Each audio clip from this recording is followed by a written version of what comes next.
आपल्याला रायटिंग करायची आहे राईट, यूपीएससीच्या आन्सरची किंवा एमपीएससीच्या आन्सरची, बरोबर. आणि आपल्याला प्रश्न काय दिलता, what is education and its importance, what is exactly why education is called as a weapon to change the world, बरोबर. ऍक्च्युली यूपीएससी मध्ये एसे आलेला आहे, म्हणून मी तुम्हाला हा एसे म्हटलं चला बघू काय लिहितायत मुलं. आता तुम्ही अभ्यास करताय दररोज, मला सांगा कोणकोणत्या सब्जेक्टचा अभ्यास करतात. Geography, okay. इकॉनॉमिक्स, तुम्ही इकॉनॉमिक्स सुरू करताय. आता पहा, यूपीएससीचा पेपर पाहिलाय का प्रिव्हियस इयर्सचा आजपर्यंत? पेपर पाहिले, जीएसचे जनरल स्टडीजचे क्वेश्चन बँक, क्वेश्चन पेपर्स घेऊन पाहिले तसे किती प्रश्न असतात, काय असतात? मोबाईलमध्ये बघितले. मोबाईलमध्ये तुम्ही फ्रीज आणि मेस नाही मेन्सचा पाहिलेला, ओके. आता लक्षात घ्या, एकदम बेसिक पासून सांगते कारण हे खूप महत्त्वाचं आहे. This is your exam, this will give you a post or rank, बरोबर. एमसीक्यू तर फक्त गोल करायचे, प्रिलिमला फिल्टर व्हायचे आणि मेन्सला इथे मार्क काउंट होणार आहेत. मला सांगा काय वाटलं लिहिताना, ऍक्च्युअली आज एक्झामच्या माहोलमध्ये पहिल्यांदाच लिहिलं असेल ते, बरोबर. म्हणजे असं इथे टीचर आहेत आणि प्रॉपर एक क्वेश्चन दिला आणि त्यामध्ये तुम्ही रायटिंग फॉर्मॅटमध्ये आन्सर्स लिहिताय. आधी तुमचा एक्सपिरियन्स सांगा मला, कसं होतं, काय वाटलं तुम्ही सांगा. स्वाती, म्हणजे फर्स्ट टाइमच असं लिहिलं हॉलमध्ये, त्यामधून किती आपल्याला स्टडीची गरज आहे ते कळायला पाहिजे. आणि म्हणजे प्रॉपर टाइम, म्हणजे इनपुट देतायत तुम्ही, अभ्यास करतायत पण त्याचा आउटपुट येत नाहीये, ओके. आणखी प्रॉपर टाइम लावून कसं लिहिता येईल ते पण मॅनेज करा. तरी मी तुम्हाला काय म्हटलं, यूपीएससीला ऍक्च्युली 20 क्वेश्चन्स असतात. आपण क्वेश्चन्स बघू.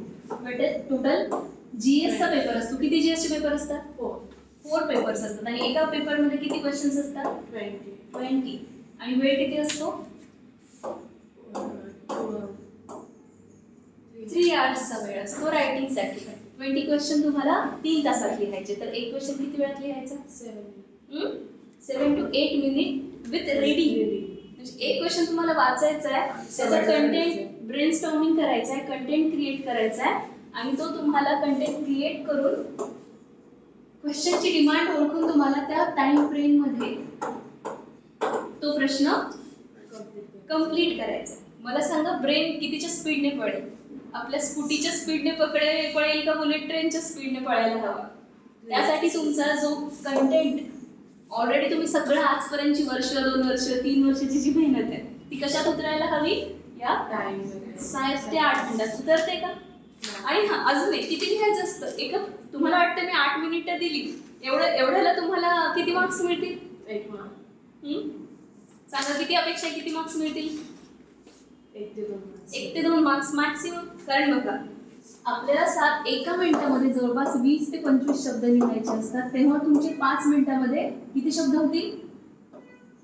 150 ते 200 शब्द कव्हर होतील, बरोबर. आणि हे 150 ते 200 शब्दांमध्ये आन्सर लिहायचं तुम्हाला. आता हे इथे प्रॉपरली यूपीएससीचं पेज नाही, यूपीएससीचे चॉईस पेज आहे तुमच्याकडे. आता इथून पुढे काय करायचं, घरी गेल्यानंतर किंवा मार्केटमध्ये गेल्यानंतर प्रॉपर यूपीएससी वाली नोटबुक बनवायची. आज इथून गेल्यानंतर असाइनमेंट करायची की यूपीएससीच्या बंचची नोटबुक मिळते, असं प्रॉपर इथं वरती यूपीएससी लिहिलेलं असतं आणि एक स्क्वेअर बॉक्स असतो, इथे क्वेश्चन नंबर असतो आणि त्या स्क्वेअर बॉक्समध्ये साधारणतः 100 शब्द बसतात. हा जो लिहायचा प्रॉब्लेम येतो ना सर, हँडरायटिंगची अलाइनमेंट, आता हे तुमचं A4 साईजचं पेज, बरोबर. अलाइनमेंट खाली जाते, काही वेळेस वर जाते, काही वेळेस वाकडे तिकडे होते, अंदाजच येत नाही कारण आपण ब्लँक पेज मध्ये आतापर्यंत आपल्याला कॉलेजपर्यंत लिहायची सवय नसते. हे पण स्किल आहे, बरोबर. युअर कंटेंट तुम्ही through out the process build करणार आहात, but this is your skill. Presentation is a skill. ती पण प्रोसेस तुम्ही हळूहळू ग्रॅज्युअली काय करणार आहात? डेव्हलप करणार आहात. मला सांगा, आता फॉर एक्झाम्पल किती म्हणजे आपल्याला सगळे पदार्थ ठेवलेत समोर, तुमचे एक छान डिश बनवायची, बरोबर. प्रत्येक कंटेंट तुम्हाला व्यवस्थित ठेवायचं आहे. पोह्याची डिश असेल, पोहे कसे बनवतात? किती गोष्टी इन्ग्रेडियंट जमा करतात, एक छान डिश बनवतात आणि तिला सजावट पण करावी लागते, बरोबर. आता दोघांनी हेच लिहिले, बरोबर. काही वर्षांनी काय होतं, तुमचा कंटेंट सेम होतो, तुमच्या डोक्यात सगळेजण 3 तास अभ्यास करतात, 30 पुस्तकं वाचतात, तोच कंटेंट सगळ्यांचा बिल्ड होतो. Actually how you are going to present your content, that is also matter a lot, बरोबर. काय लिहितायत आणि कसं लिहितायत, बरोबर. म्हणजे आता हे असं वाकडं तिकडे लिहितायत का, हेच परत अजून सुंदर अक्षरामध्ये आणखी व्यवस्थित लिहितायत. एक्झामिनरला शेवटी वाचायचं हे, तुम्हाला लिहून तुमची रिस्पॉन्सिबिलिटी संपते तिथेच. पण आता तो पेपर कुणाला वाचावा लागणार आहे? एक सायकोलॉजी ओळखून घ्या ना. आपण छोट्या मुलांचे पेपर चेक करतो, आपण काय अपेक्षा करतो त्यांच्याकडून? की आता लिहितायत ते सगळेजण सारखंच लिहितायत थोडंफार फरकाने, पण ते किती व्यवस्थित लिहितात, सुवाच्य अक्षरामध्ये लिहितात, खाडाखोड करत नाहीयेत, बरोबर? या बेसिक गोष्टीवर म्हणून मी तुम्हाला ती असाइनमेंट दिली होती की 21 दिवसांमध्ये तुम्हाला सवय लावायची की लिहायचं पण आहे आणि ते चांगल्या अक्षरामध्ये आणि व्यवस्थित प्रेझेंटेशन करायचं. अजून वर्क कशावर करायचं? एवढंच लिहिले तुम्ही 8 मिनिटामध्ये. हे हार्डली तुम्ही 2 मिनिटामध्ये एवढा डेटा कव्हर, दोघांनी पण सेम लिहिलंय, एवढा 2 मिनिटामध्ये डेटा 2 ते 3 अडीच मिनिटामध्ये एवढं लिहायला हवं. म्हणजे अजून दुप्पट आन्सर, दुप्पट ते तिप्पट आन्सर तुमचं अपेक्षित आहे तुमच्या 8 मिनिटाच्या वेळात. तुम्हाला मी 8 मिनिटाचा वेळ दिला, बरोबर? मी सुरुवातीला 5 मिनिटं म्हणली होती, 8 मिनिटाचा वेळ तुम्हाला दोघांना दिला आणि तुम्ही 90 शब्द असतील. अजून एक, आता तुम्ही इकॉनॉमीचा अभ्यास करताय, बरोबर? अजून कशाचा अभ्यास करताय? जिओग्राफी. इकॉनॉमीचा ई तरी आला का एज्युकेशन मध्ये? नाही. वाय? इकॉनॉमी मध्ये काय वाचतात मला सांगा, कोणकोणत्या कॉन्सेप्ट तुम्ही वाचलेल्या आतापर्यंत इकॉनॉमिक्स मध्ये? मागणी, डिमांड, सप्लाय. ओके, आणखी सांगा इकॉनॉमिक्स एखादे कॉन्सेप्ट. यांनी डिमांड सप्लाय सांगितलं, आणखी कोणता? आर्थिक नियोजन. एज्युकेशन मध्ये पण education, there are educational policies. कोणकोणत्या? सर्व शिक्षा अभियान. मला सांगा, आपण हे सगळं, हे जनरल टॉक झालं, तुम्ही जे करतायत ना जनरल, त्यामध्ये स्पेसिफिकेशनच नाहीये. म्हणजे तुम्हाला आता एज्युकेशनवर काम करायचं, जेव्हा एखादी गव्हर्नमेंटची पॉलिसी रुरल लेवलवरती, ग्रामीण भागापर्यंत ती व्यवस्थितपणे सर्व शिक्षा अभियान जी पॉलिसी गव्हर्नमेंटने बनवली आहे ती गावातल्या एखाद्या छोट्याशा विद्यार्थिनीपर्यंत पोहोचती का? आणि त्यांना त्या पॉलिसीचा, स्कीमचा फायदा होऊन प्रत्येक विद्यार्थ्याला शिक्षणाचा हक्क मिळतोय, बरोबर? आता यातून काय रिफ्लेक्ट होतं की ऍक्च्युअली तुम्ही एज्युकेशनची जी पॉलिसी आहे, जो प्रॅक्टिकॅलिटी आहे, जे थेरॉटिकली न लिहिता प्रॅक्टिकल ऍप्लिकेशन्स, एक्झाम्पल थ्रू लिहितायत आन्सर, म्हणजे त्याचं वेटेज काय असेल? नक्कीच त्याचं वेटेज जास्त असेल. अजून एखादं एक्झाम्पल लिहून देताय तुम्ही की फॉर एक्झाम्पल, आता तुमच्या सपोज तुमचं गाव कुठलं प्रॉपर? पुणे. अजून पुण्याच्या शेजारी आजूबाजूला भरपूर शाळा असतात, बरोबर? तिथे विद्यार्थ्यांची संख्या आहे. असाच रिपोर्ट माहिती आहे, ASER याचा रिपोर्ट असतो दरवर्षी आपल्या इंडियामध्ये पब्लिश केला जातो, की ज्यामध्ये मुलांना मॅथ्स आणि सायन्समध्ये किती नॉलेज आहे हे जाऊन शाळेमध्ये तपासणी होते आणि ते चेक केलं जातं. मग त्या रिपोर्टनुसार भारताचा परफॉर्मन्स खूप पुअर आहे या विषयांमध्ये. मग तो वाढवण्यासाठी काय करता येईल? आता नुसतंच आपण म्हणू का education is a powerful weapon? जर ते वेपनचा जर यूज नाही झाला व्यवस्थितपणे, प्रत्येक मुलापर्यंत एज्युकेशन नाही पोहोचलं, तर त्या वेपनचा उपयोग आहे का? नाही. मग तुम्हाला वेगवेगळ्या केस स्टडी छोटे छोटे लिहावे लागतील. मला सांगा, त्यांना आणि तुमच्या लिहिण्यामध्ये काय डिफरन्स असेल? दोघांनी जनरल तेच लिहिले, डिफरन्स कुठे क्रिएट होणार? आपण वेगवेगळे एक्झाम्पल टाकल्यावर गुड, लिहा नोटबुकमध्ये. What to write, how to build a content in answer. You don't need to read different books for that. You have to read different examples and link that example with your answer. While writing answer, असंच लिहा सरळ. असं लिहा की how to write a good answer. How to write a good answer.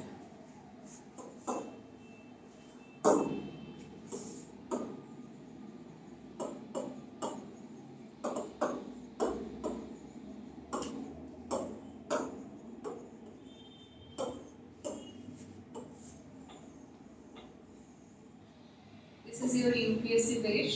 हे तुमचं असं UPSCचं page असतं आणि या मधल्या सेक्शनमध्ये तुम्हाला लिहायचं असतं, बरोबर? This is your question and you are going to answer this question. यामध्ये सुरुवातीला काय लिहिणार तुम्ही? What exactly education is? Education is a tool to change the world. आणि मग इथे तुम्ही इंट्रोडक्शन केलं आणि इथे डिरेक्टली मग तुम्ही इंट्रोडक्शन व्यवस्थितपणे लिहिलं, डेफिनेशन लिहिली किंवा एखादी केस स्टडी लिहिली व्यवस्थितपणे एखाद्या ठिकाणची, की बाबा सर्व शिक्षा अभियान हे पुण्यामधल्या एका शाळेमध्ये व्यवस्थितपणे राबवलं जातं आणि शाळेमधल्या त्यामुळे मिड डे मील स्कीम माहिती आहे तुम्हाला? मध्यान्ह भोजन योजना शाळेमध्ये राबवली जाते. कशामुळे राबवतात मला सांगा ती? म्हणजे जे गरीब मुलं वगैरे असतात त्यांना ओके. योग्य आहार वगैरे आहार मिळावा, बरोबर. म्हणजे त्या मुलांना आहार मिळावा. बऱ्याच वेळा कसं होतं, मुलांना जेवायला मिळत नाहीये, त्यामुळे पण मुलं शाळेत येत नाही. त्यांची काळजी घ्यायला कोणी नसतं. म्हणजे शाळेने मुलांचा रेशो वाढवा शाळेमध्ये येण्यासाठी. मग ती मुलं शाळेत येतात, त्यांना जेवायला मिळतंय, शिक्षण मिळतंय. यामुळे शिकण्याचं पर्सेंटेज वाढायला लागले. इलिटरेट राहत नाहीयेत मुलं. मग हे तुम्ही लिहू शकला असता, माहितीये तुम्हाला सगळं. कळतंय तुम्हाला काय करायचंय. तुमच्याकडे ऑलरेडी सगळं नॉलेज आहे, ते तुम्हाला आता फक्त प्रेझेंट करायचंय. म्हणजे अजून 3 वर्ष अभ्यासच करत बसायचं नाहीये. ऑलरेडी हा अभ्यास आहे ना, त्याला स्ट्रक्चर्ड अप्रोच द्यायचा आहे. कळतंय फरक, डिफरन्स क्लिअर होतंय. आणि तेच तुम्हाला परत इथे पॉइंट टाकायचे. Why education is important. Number 1 काय लिहिणार? आधी लिहा how to write a good answer.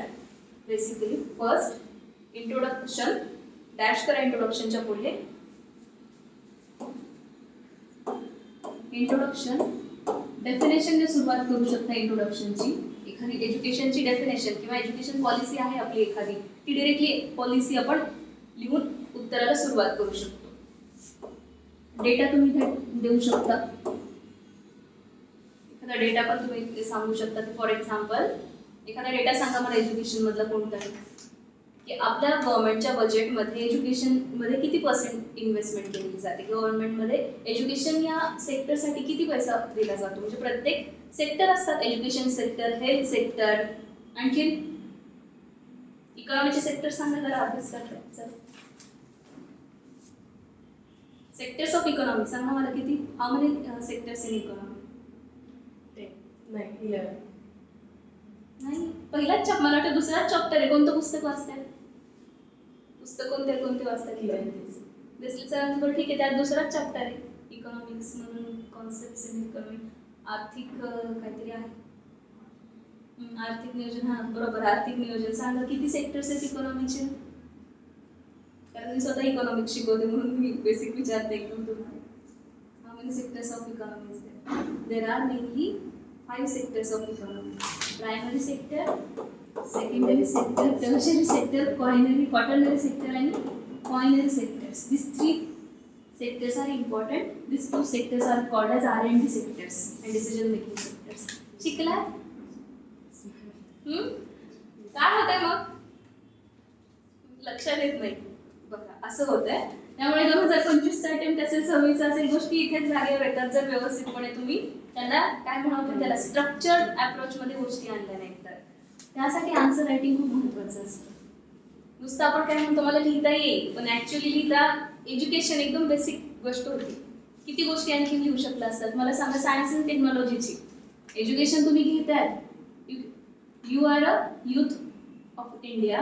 आपण काय म्हणतो, डेमोग्राफिक डिव्हिडंड आहात तुम्ही सगळे तरुण, आणि त्याला आपण काय करायचंय, रिसर्च अँड डेव्हलपमेंटमध्ये जर तुम्ही एखादी गोष्ट करायची ठरवली, तर आता जे आपले मिशन मंगल वगैरे, तुमच्यासारख्या तरुणांनी तर असे प्रोजेक्ट इम्प्लिमेंट केले, बरोबर. एपीजेंचं स्वप्न काय होतं, तरुणांना स्पेस टेक्नॉलॉजीमध्ये आणायचं. म्हणजे तुमचं जे काही एखाद्याने आयडिया, थॉट आहे एखाद्याचा, तो इम्प्लिमेंट रियालिटीमध्ये कसा येणार आहे, याचं काम कोण करतं, एज्युकेशन करतं, बरोबर. अशी छोटी छोटी एक्झाम्पल तुम्ही लिहू शकता तिथे पॉईंटमध्ये. पॉईंट फॉर्मॅटमध्ये मेन बॉडीमध्ये इंट्रोडक्शन झालं, नंतर मेन बॉडी आन्सरची सुरू होते. त्या मेन बॉडीमध्ये तुम्ही पॉईंट सेक्टर वाईज डिवाइड करू शकता आन्सर. इकॉनॉमी मधल्या सेक्टरमध्ये सायन्स टेकची डेव्हलपमेंट, आणखीन आपण म्हणू की एखादा हिस्टॉरिकल पर्स्पेक्टिव्ह, की हिस्टॉरिकली आपण गुरुकुल सिस्टम होती, ती सिस्टम पण खूप आता पण काही काही स्कूलमध्ये लागू होते, किंवा आता स्कूलिंगचं नेचर कसं बदललेलं आहे, पॅटर्न कसा बदललेला आहे, सिलेबस कसं आहे, स्किल बेस्ड एज्युकेशन, त्याच्याबद्दल स्किल बेस्ड स्किल एज्युकेशन. यामुळे काय होतं, एम्प्लॉयमेंट जनरेशनचं काम होतं. Actually we have to convert that education into the employment. आलं लक्षात. मग याचं तुम्ही छान एखादं कन्क्लुजन देऊ शकला असता पॉलिसीचं, बरोबर. या पद्धतीने एक छान आन्सर तुमचं तयार होतं. आता परत तुम्हाला मी किती वेळ देते, 7 मिनिट्स प्रिपेअर. याच्या मागे परत आता आन्सर लिहायचं. विचार करा, परत थोडे पॉईंट लिहून काढा आणि परत एकदा आन्सर लिहा. क्वेश्चन करत राहायचं.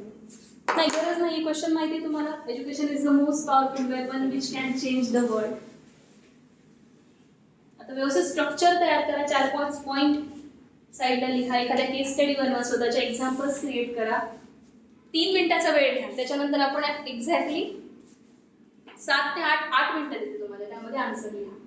आता काय लिहिते ते इतकं महत्त्वाचं नाही, कसं लिहिताय त्याला पण इम्पॉर्टन्स द्या. अलाइनमेंट वरती खालती पण जाऊ देऊ नका. असं लिहितायत, असं लिहितायत असं नको. व्यवस्थित स्ट्रक्चर लिहा. ठीक आहे, करा विचार 3 मिनिट.